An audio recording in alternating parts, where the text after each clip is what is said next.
Hello kids, welcome you back to my English channel. So now let's review your previous lesson. Bây giờ cô trò ta sẽ cùng nhau ôn tập lại nội dung bài trước nhé.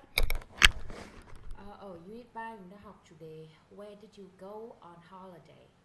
Now listen and repeat after me. Các em nghe em nhắc lại theo cô nào. Where did you go on holiday? A. What did you do on your summer holiday, Peter? What did you do on your summer holiday, Peter? I went on a trip with my family. I went on a trip with my family. Where did you go? I went to Hạ Long Bay. I went to Hạ Long Bay. What was the trip like?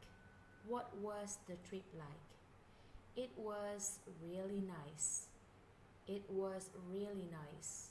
Các bạn lưu ý phát âm từ này nhé. Nhiều bạn cứ đọc là really ấy. Nó không phải really, nó là really. Được chưa? What about you? Where did you go? I went to Ho Chi Minh City. I went to Ho Chi Minh City. Đối với cái nội dung bài hội thoại giữa bạn Mai và bạn Peter ấy thì cô giáo đã hướng dẫn rất kỹ trên lớp rồi. Thế tuy nhiên cô giáo sẽ hướng dẫn lại các bạn các mẫu câu hỏi ở đây các bạn sử dụng trong cái mục đích như thế nào. Khi mà bạn Mai muốn biết Peter đã làm cái gì vào kỳ nghỉ hè vừa rồi của bạn ấy thì bạn đặt câu hỏi What did you do on your summer holiday, Peter? Đúng không ạ? Peter trả lời về việc mình làm đó là I went on a trip with my family. Tớ đã có một chuyến đi với gia đình của tớ. Mai muốn biết bạn ấy đã đi đâu. Bạn đặt câu hỏi với Peter Where did you go? Và Peter trả lời I went to Hạ Long Bay. Được chưa? Tiếp theo khi Mai muốn biết cái chuyến đi đấy nó đã diễn ra như thế nào ấy ạ, thì Mai đặt câu hỏi What was the trip like? It was really nice là câu trả lời của Peter. Được chưa? Đó là ba cái mẫu câu hỏi. Thứ nhất là hỏi bạn đã làm gì, thứ hai là hỏi bạn đã đi đâu, và thứ ba là hỏi cái chuyến đi của bạn mình đã diễn ra như thế nào. Được chưa? Thì đối với các động từ go ấy ạ, ở hiện tại thì được chuyển thành went trong quá khứ đúng không? Các động từ cô giáo đã cho các bạn ghi rồi. Và cái mẫu câu trọng tâm ngày hôm nay là muốn các bạn tập trung vào đó là mẫu câu hỏi và trả lời xem là bạn mình đã đến nơi nào, đã đi đâu, được chưa ạ? Vào kỳ nghỉ vừa rồi. Nên chúng ta có mẫu câu Where did you go on holiday? Where did you go on holiday? Và cách trả lời cho câu hỏi này I went to Hạ Long Bay. Hạ Long Bay. I went to Phú Quốc Island. Phú Quốc Island. I went to Hội An Ancient Town. Hội An Ancient Town. I went to Huế Imperial City. Huế Imperial City. Imperial City. Ok, có hai cái địa điểm mà khó đọc hơn cả, đó là Ancient Town và Imperial City, đúng không ạ? Rồi, đó là cái mẫu câu ở lesson thứ nhất các bạn cần chú ý. Chúng ta sẽ chuyển sang phần lesson số 2. Đó là chúng ta sẽ học cách hỏi và trả lời xem là bạn mình đến nơi nào đấy, đã đến nơi nào đó bằng cái phương tiện gì. Thì nội dung bài hội thoại ở lesson 2 thì cô giáo hướng dẫn rất kỹ trên lớp rồi. Bây giờ cô giáo sẽ hướng dẫn lại các bạn các từ nhé. Nội dung bài hội thoại. A. Where did you go on holiday, Phong? I went to my hometown in Hòa Bình Province.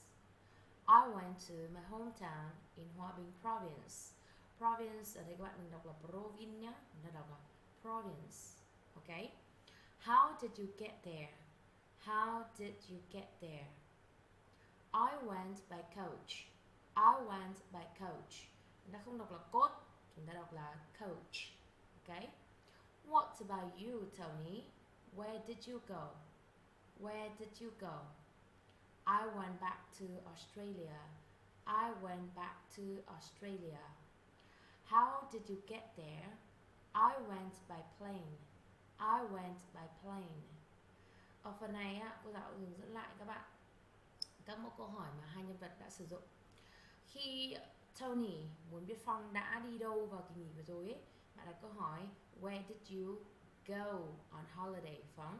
Và Phong trả lời câu hỏi đó I went to my hometown in Hòa Bình province. Tớ đã quay trở về quê hương của tớ ở tỉnh Hòa gì ạ? Tỉnh Hòa Bình. How did you get there? Khi Tony muốn biết Phong đến đó bằng phương tiện gì ấy, bạn đặt câu hỏi How did you get there? Phong trả lời I went by coach. I went by coach. Được chưa? Mẫu câu thứ ba, tương tự giống như hai câu trên thì Phong hỏi lại Tony Where did you go? Bạn đã đi đâu? I went back to Australia. Tớ đã quay trở về Úc. Và Phong muốn biết bạn ấy đến quay trở về Úc bằng phương tiện gì thì bạn đặt câu hỏi How did you get there? Và Peter trả lời câu hỏi này bằng cách I went by plane. I went by plane. Được chưa ạ? Rồi thì mẫu câu trọng tâm của chúng ta ngày hôm nay là gì ạ? Mẫu câu trọng tâm của chúng ta sẽ là hỏi về phương tiện mà bạn mình đã sử dụng để đến một nơi nào đó. Được chưa ạ? Thì chỗ này ở trong vở cô giáo cho các bạn thay từ there bằng to sau tên một địa điểm, đúng không ạ? How did you get there? Và cách trả lời I went by. Sau đó đến tên các phương tiện. I went by train. I went by taxi. I went by motorbike. I went by underground. Okay? Train, taxi, motorbike, underground. Ok. Đó, các em hãy ôn tập lại từ vựng và mẫu câu, tập viết từ vựng, tập viết các mẫu câu cô giáo đã dạy nhé. Và buổi ngày mai cô sẽ kiểm tra. Goodbye guys, see you next time.